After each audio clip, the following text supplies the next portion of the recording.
Today on GrowthShares, let's analyze and see whether Papa John's International is a great long-term investment.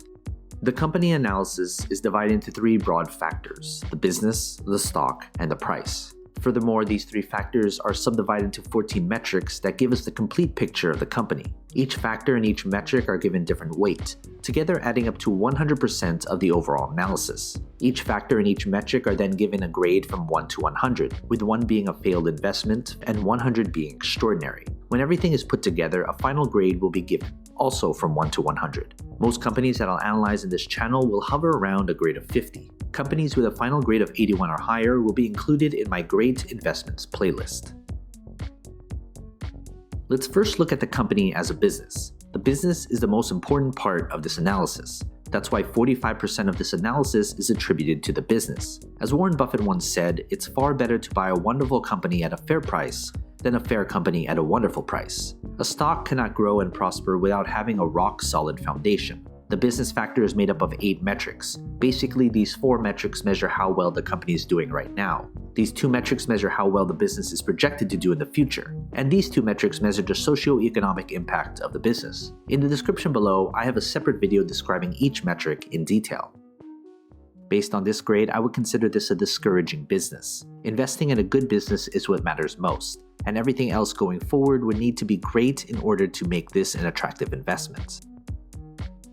Next, let's look at the company's stock. We can't easily invest in something unless there's shares available to buy and sell. That's why 35% of this analysis is attributed to the stock. If the business is the foundation of a company, the stock is a reflection of that foundation. Does the market reflect how good or bad the business has done? And how does the market think the company will do going forward? That's what the stock tells us. What matters most is return on investment. There should be some correlation between the business and its stock. The stock factor is made up of 5 metrics. Basically, these 3 metrics measure how well the company's stock has done, and these 2 metrics measure how traders and investors perceive the company as an investment. In the description below, I have a separate video describing each metric in detail. Based on this grade, I would consider this an average stock. Combine that with an average or better business, this should be a company on your watch list to see if further improvement can be made. Finally, let's look at the company's price. Price is what most investors look at when deciding whether to invest in a company or not, but price per share shouldn't be the most important consideration. That's why 20% of this analysis is attributed to the company's intrinsic value. There is a reason why a company's stock is undervalued or overvalued. An undervalued stock may be undervalued because it's simply a terrible business, and the other side is true as well. The price factor is made up of only 1 metric. Basically, the intrinsic value is the price per share at which the company's fundamentals align with its true value when compared to its current stock price.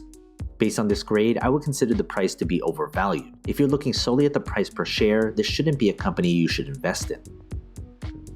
Now that we have everything calculated, let's figure out the company's final grade. If you want a database of the companies I've analyzed, consider becoming a subscriber to my Patreon.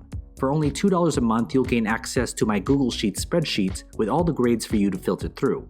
They're frequently updated, so consider becoming a subscriber. Link in the description below, or head to patreon.com/growthshares.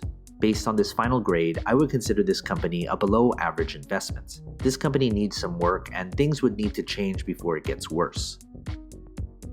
Some of you will put different importance on different aspects of my analysis. You may solely just be looking at the price per share. Others may look at the business. But if you're looking at this company as a long-term investment, you should look at all 3 factors because it paints the entire picture of the company. When it comes to the final grade, it doesn't necessarily mean I'm bullish or bearish on the company's stock. Grades are adjusted to take into account the company's industry, sector, and competition. Of course, major news does have an effect on the company, but my analysis is built upon a solid foundation that focuses on the long-term health of the company. From time to time, I will reanalyze a company and share it with you. So you've made it this far, shoot me an email. I'd love to get in touch with you and talk more.